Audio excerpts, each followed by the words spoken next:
Hi, it's Doug Coy, so what do you think.com. I'm here with Greg Mears, who's with Boldfish Productions, and he's also a hockey player, been in actually a movie or two on hockey and came up through the ranks. And what we're going to talk about right now is the shunning of President Obama by Tim Thomas.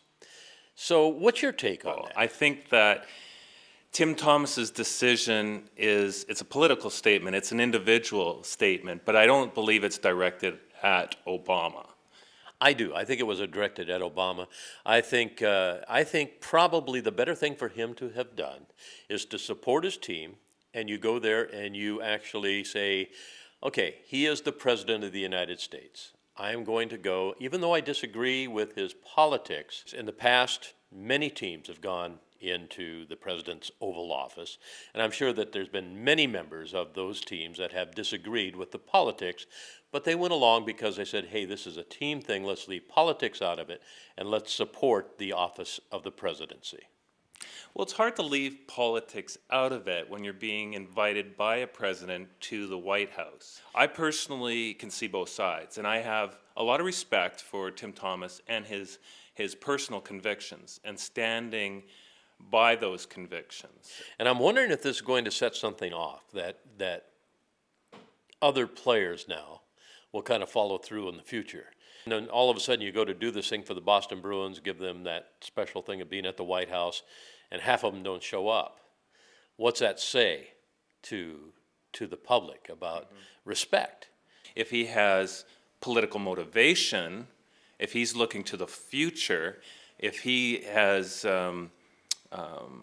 and ideas of getting into politics down the road after his career, and he's using this as a platform,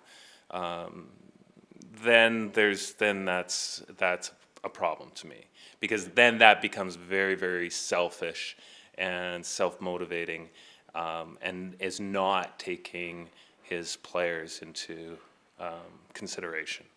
So you're playing for a team, say Team Canada, and you've just won gold.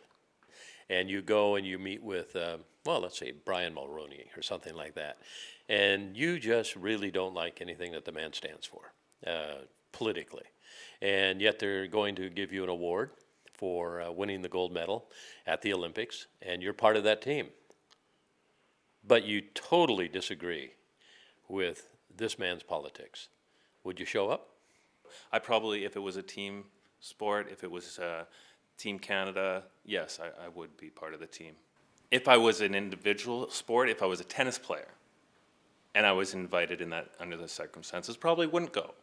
So that's, I guess, where I'm coming from at the end of this conversation from my standpoint. That's what I think Tim Thomas should have done. I'm part of the Boston Bruins. This is a team recognition. It's not a time for me to make a political statement. I should go with the team. Personally, Tim, I think you blew it on that one. Then make your statement afterwards. Say, hey, I'm here. If you want to make a statement in the press about your political views or whatever, in any interview that you do, you have every right to do that. But support the team, Tim. Support the team. That's me personally. I'm looking forward to hearing what people have to say on this. We would really love to hear your comments. So there's a comment box. You can also put a video up, and that's the way it goes. So what do you think.com. Tim Thomas, did he do the right thing?